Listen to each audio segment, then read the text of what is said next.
بسم اللہ الرحمن الرحیم۔ آج عید الاضحیٰ ہے۔ میں سب کو بہت بہت مبارکباد دیتی ہوں، اور آپ جانتے ہیں جیسا کہ عید الاضحیٰ میں سب سے بڑی جو رسم ہے وہ قربانی کی رسم ہے۔ قربانی کے بارے میں مسلمان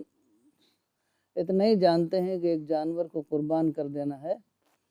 باقی اس کی اسپرٹ کے بارے میں لوگوں کو نہیں معلوم۔ تو لیکن جب قرآن کو ہم دیکھتے ہیں تو قرآن میں یہ بات بتائی گئی ہے کہ اللہ کو تمہارا گوشت اور خون نہیں پہنچتا، بلکہ اللہ کو تمہارے دل کا تقویٰ پہنچتا ہے۔ تو تقویٰ یہی اسپرٹ ہے کہ ہم کس جذبے کے ساتھ ہم قربانی کر رہے ہیں، تو وہ جذبہ اللہ تعالیٰ قبول فرماتے ہیں، اور تبھی ہماری قربانی جو ہے خدا کے لیے ایکسیپٹیبل ہوگی۔ تو سیکریفائس کے اس طرح ہم دیکھتے ہیں کہ دو ایسپیکٹ ہیں، ایک اس کا فزیکل ایسپیکٹ ہے اور ایک سمبولک ایسپیکٹ ہے۔ تو قربانی جو ہے، جانور کی قربانی جو ہے وہ اصل میں جانور کی قربانی نہیں ہے، بلکہ اصل میں وہ تو سمبولک سیکریفائس ہے۔ اصل میں وہ ہماری قربانی ہے۔ جیسے حضرت اسماعیل علیہ السلام کی قربانی، حضرت ابراہیم علیہ السلام تیار ہو گئے تھے، وہ فزیکل قربانی کے لیے بھی تیار تھے، لیکن اللہ تعالیٰ نے ان کو ایک بہت بڑے عظیم مقصد کے لیے بچا لیا، اور ان کے عوض ایک دمبے کی قربانی اللہ نے کروائی۔ تو اصل قربانی جو تھی وہ ان کا صحرا میں رہنا، صحرا میں جہاں کوئی آدم نہ آدم زاد، نہ کھانا نہ پانی، کچھ نہیں، وہاں ان کی ماں جو ہیں ہاجرہ ان کو لے کر وہاں رہیں، وہاں پر وہ پلے بڑھے اس ماحول میں نیچر کے، تو وہ تھی اصل قربانی۔ جبکہ اس زمانے میں بڑے بڑے شہر تھے، تو اللہ تعالیٰ نے، کیونکہ شہروں میں بہت زیادہ برائیاں تھیں، بہت زیادہ لوگوں کے اندر ایول ہو گئی تھی، لوگ طرح طرح کی برائیوں میں مبتلا تھے، اور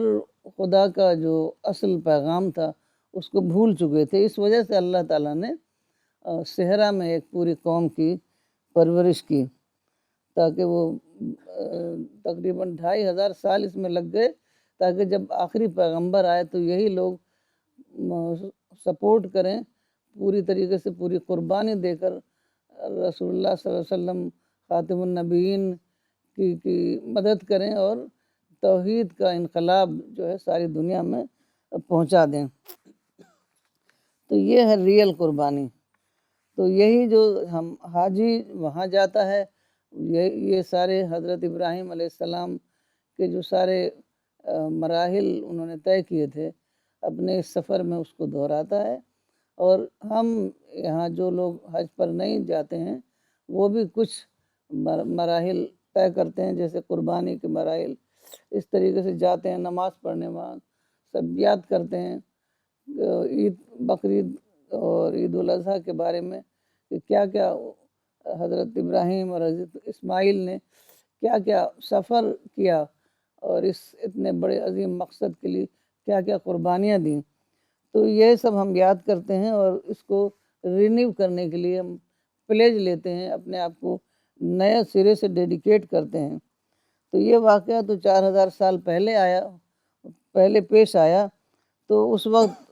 حضرت ابراہیم اور حضرت اسماعیل کی قربانی سے ایک نسل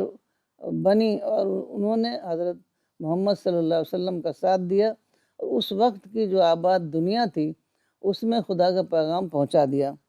لیکن آپ جانتے ہیں کہ مسلسل لوگ، نئی جنریشن آ رہی، نئے لوگ سینکڑوں لاکھوں کی تعداد میں پیدا ہو رہے ہیں، اور اب دنیا بھی بہت بڑی ہو چکی ہے۔ تب تو صرف چند مقامات تھے جو آباد تھے، تو اب ایک نیا زمانہ ہے، اور ہم کو ایک نئے زمانے میں کام کرنا ہے۔ تو جو اللہ تعالیٰ کا جو منصوبہ تھا حضرت ابراہیم اور حضرت اسماعیل نے جس کو فلفل کیا، تو وہی منصوبے کو ہم دوبارہ ہمیں فلفل کرنا ہے، ایک مزید جو ہے، کیونکہ اب آج آپ جانتے ہیں کہ نئی ٹیکنالوجی ہے، کمیونیکیشن ہے، طرح طرح کی فیسلٹیز ہیں، ریلیجس فریڈم ہے، تو آج ہم جتنا کام کر سکتے ہیں تو وہ قدیم زمانے میں نہیں ہو سکتا تھا۔ تو اس کے لیے ہمیں بہت زیادہ اس بات کا دھیان دینا ہے اور اس بات کو سمجھنا ہے کہ اصل مقصد کیا ہے، عید اضحیٰ کا اصل مقصد کیا ہے، جو تمام جو اسٹیجز ہیں حج کے، تو اس کا اسپرٹ کیا ہے، اس کا مقصد کیا ہے، اس کو کس طریقے سے ہم اپنی زندگی میں اپلائی کریں۔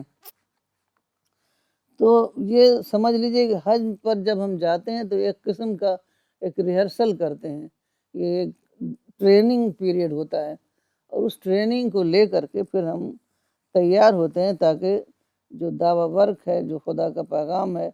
جو آخری زمانے میں یہ اللہ تعالیٰ نے کا یہ فیصلہ ہے کہ ساری دنیا میں یہ پیغام پہنچے گا، تو وہ اس پیغام کو پہنچانے میں ہمیں بالکل تیار رہنا ہے۔ جو حاجی جیسے کہتا ہے لبیک اللہم لبیک، ہم حاضر ہیں، تو اس کا مطلب یہی ہوتا ہے کہ ہم خدا کی حکم کی تعمیل میں ہم حاضر ہیں۔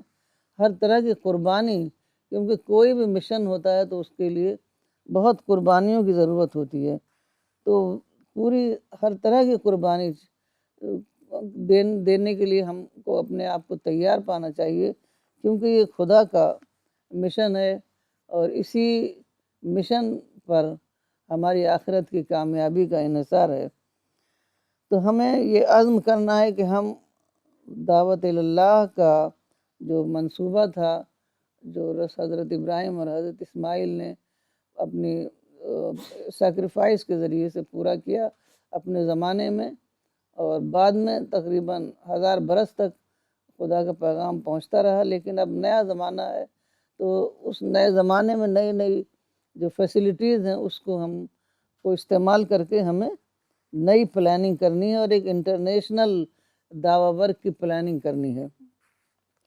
تو اس طریقے سے ہم خدا کا پیغام ساری دنیا میں پہنچا سکتے ہیں، کیونکہ پہلے زمانے میں دیکھیے کہ آدمی اونٹ پر چلتا تھا، اور نہ پرنٹ میڈیا تھی، نہ سوشل میڈیا تھی، تو ہم بہت زیادہ کوئی بھی پیغام ساری دنیا کو پہنچا نہیں سکتے تھے۔ تو یہ اگر ہم کو دعوتی شعور، اگر ہم جب حج کرنے جاتے ہیں یا ہم یہاں پر ہوتے ہیں، جب قربانی کا عمل کرتے ہیں، تو اگر ہمارے اندر یہ دعوتی شعور پیدا ہو جائے تو ہم بہت بڑا کام کر سکتے ہیں، کیونکہ حج ایک قسم کا سالانہ دعوتی کانفرنس بن جائے گی اگر ہمیں اس کا پورا احساس ہو جائے کہ ہماری زندگی کا مقصد کیا ہے، تو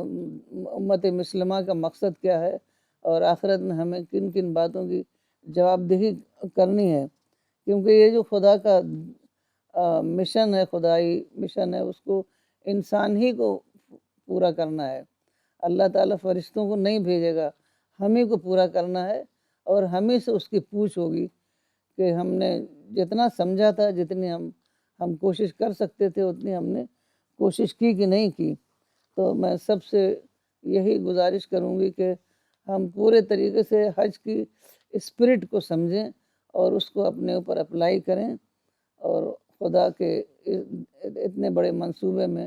ہم اپنے حصے دار بنیں۔ تو میں اللہ تعالیٰ سے دعا کرتی ہوں کہ وہ ہمیں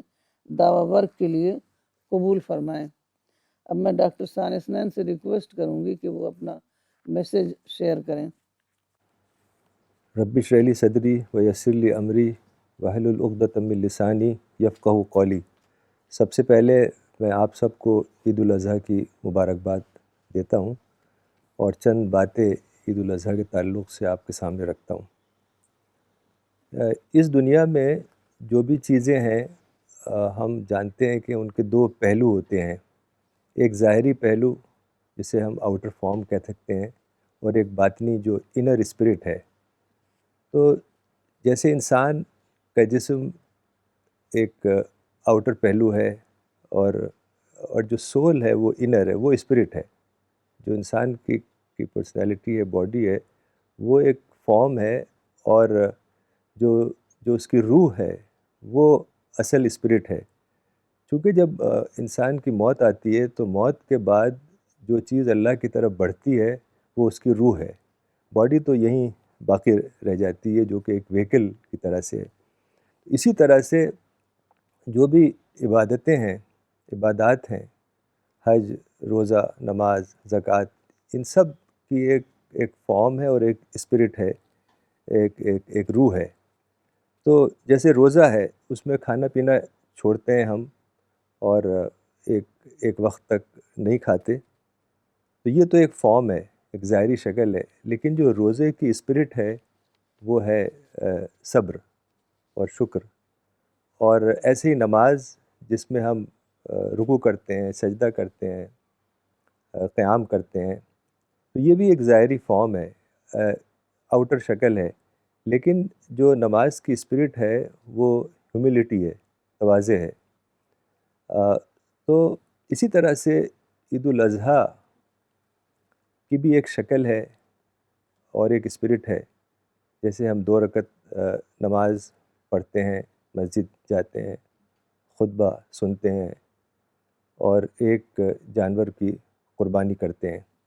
تو یہ ساری چیزیں فارم ہیں، یہ شکل ہیں، ظاہری شکل ہیں۔ لیکن عید الاضحیٰ کی جو اسپرٹ ہے وہ سیکریفائس ہے۔ سیکریفائس کا مطلب یہ نہیں ہے کہ صرف جانور کو قربان کرنا، جیسے آپ نے ابھی بتایا، بلکہ قرآن میں آتا ہے کہ خدا کو جانور کا گوشت اور خون نہیں پہنچتا، خدا کو تقویٰ پہنچتا ہے، یعنی اسپرٹ جو آپ کے اندر ہوتی ہے وہ اللہ کو مطلوب ہے۔ اور تقویٰ کیا ہے؟ تقویٰ یعنی اندرونی جذبہ، جو انر فیلنگ ہے انسان کی، کہ وہ اپنی ذات کے بجائے اللہ کو مرکز توجہ بنائے، وہ اپنی سوچ کے بجائے اللہ کی بات کو پہ زیادہ اہم دے، دنیا کے بجائے وہ آخرت اس کا مقصد ہو، مادی ترقی، ورلڈلی سکسیس کے بجائے روحانی ترقی میں وہ سرگرم ہو۔ تو اس طرح کی جو شخصیت ہے، اس طرح کی شخصیت بننے کے لیے اس کو جد و جہد کرنی پڑتی ہے، اور اسی کا نام قربانی ہے۔ اور جو بھی عمل انسان کرتا ہے وہ قربانی کے لیول پہ اگر کرے گا تو وہی اللہ کے ہاں قابل قبول ہوگا، اور اسی کو اسپرٹ کہا گیا ہے۔ اور قربانی دراصل اسپرٹ کا ہی نام ہے۔ اب جیسے اسلام میں عید الاضحیٰ کا سالانہ تہوار ہے، تو یہ ریمائنڈ کرتا ہے کہ حضرت ابراہیم علیہ السلام نے جو قربانی دی تھی، اس کا ایک ریمائنڈر ہے کہ 4000 سال پہلے حضرت ابراہیم علیہ السلام عراق میں پیدا ہوئے، پھر اللہ کے حکم سے ابراہیم علیہ السلام اور ان کی فیملی، ہاجرہ اور اسماعیل جو کہ بچے تھے، ان کو، ہاجرہ کو اور اسماعیل علیہ السلام کو حضرت ابراہیم نے صحرا میں بسا دیا، اور پھر وہاں ایک لمبا عرصہ گزرا، اور وہی جگہ ہے جہاں رسول اللہ صلی اللہ علیہ وسلم پیدا ہوئے اور صحابہ پیدا ہوئے، اور صحابہ نے حضرت محمد صلی اللہ علیہ وسلم کی مدد کی اور ایک انقلاب لائے اور دعوت کو ساری دنیا میں پھیلا دیا۔ اب صحابہ کے واقعات ہم پڑھتے ہیں، ایک چھوٹا واقعہ میں لینا چاہتا ہوں کہ رسول اللہ صلی اللہ علیہ وسلم نے کہا سب سے کہ اس وقت ہم کو مدد کی ضرورت ہے، تو جو بھی جتنی زیادہ ہیلپ کر سکے، یعنی جو بھی اس کے پاس سامان ہے یا پیسہ ہے وہ لا کے دے، تاکہ ہمارا جو مشن ہے اس میں اس کی جو ضرورتیں ہیں وہ پوری ہوں۔ تو لوگ لائے، تو اس وقت حضرت عمر رضی اللہ عنہ نے سوچا کہ میں اس بار ابو بکر کو بیٹ کر دوں گا، یعنی میں اتنا سامان لاؤں گا کہ حضرت ابو بکر ہمیشہ آگے ہوتے تھے ان سے۔ تو حضرت ابو بکر، حضرت عمر بہت سامان لائے، جو بھی تھا پیسہ یا جو بھی، لیکن وہ اپنی ویلتھ کا آدھا لائے، اور حضرت ابو بکر اپنی پوری ویلتھ ہی لے آئے۔ رسول اللہ نے کہا ارے تم سارے ہی کچھ لے آئے ہو؟ تو انہوں نے کہا کہ میرے لیے اللہ اور رسول کافی ہے۔ حالانکہ حضرت عمر کا جو سامان تھا، جو پیسہ تھا، وہ بہت زیادہ تھا، یعنی تعداد کے لحاظ سے، اور حضرت ابوبکر کا کم تھا، لیکن پھر بھی وہ زیادہ اللہ کے نزدیک قابل قدر تھا، چونکہ وہ سارا کا سارا سامان لیا ہے۔ تو یہ ہے دراصل اسپرٹ حج کی اور عید الاضحیٰ کی۔ اب جیسے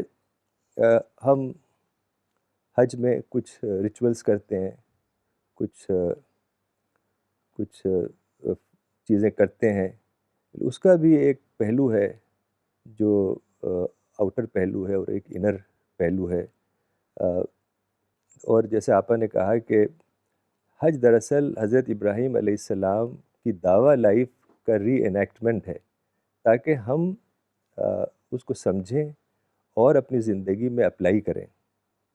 عام طور سے حج کو یہ سمجھا جاتا ہے کہ ایک عبادت ہے جو ہمیں کرنی ہے once in a lifetime, تو وہ ہم نے کر لیا تو بس یہ ہو گیا، ایسا نہیں ہے۔ حاجی جا کے وہاں سمجھتا ہے، وہ سب جو ایکٹس ہیں اس کو دہراتا ہے،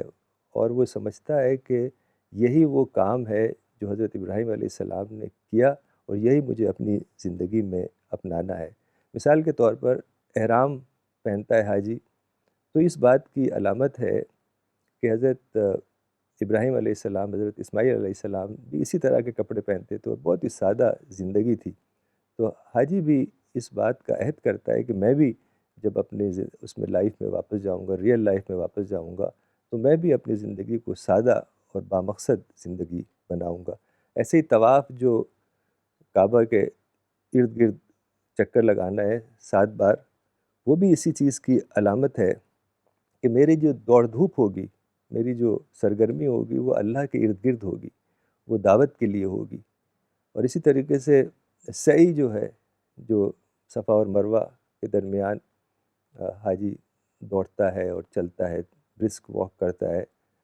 7 بار، وہ بھی اس بات کی علامت ہے کہ میں اللہ کے کام کے لیے، دعوت کے کام کے لیے سرگرم رہوں گا اور دوڑ بھاگ کروں گا۔ اور مینا میں جب وہ پتھر مارتا ہے، کنکریاں پھینکتا ہے پلرز پر، جو سمبولک پلرز ہیں، سیٹن کو ریپرزینٹ کرتے ہیں، تو وہ یہ یاد کرتا ہے کہ جب میں واپس جاؤں گا اپنی نارمل لائف میں اور شیطان مجھے بہکانے کی کوشش کرے گا، تو میں اس کو مینٹلی پیبلز پھینکوں گا۔ اور اسی طریقے سے مینا میں ٹینٹس میں رہنا ہوتا ہے، تو حاجی اس چیز کو یاد کرتا ہے کہ حضرت ابراہیم علیہ السلام کی زندگی ایسے ہی تھی، ٹینٹ میں رہتے تھے، وہ بہت ہی سادہ زندگی تھی، تو وہ بھی چاہے گا کہ وہ اس زندگی کو اپنے لیے اپنائے اور سادگی اختیار کرے۔ اور عرفات کے میدان میں جب حاجی جاتا ہے تو سارے حاجی وہاں موجود ہوتے ہیں،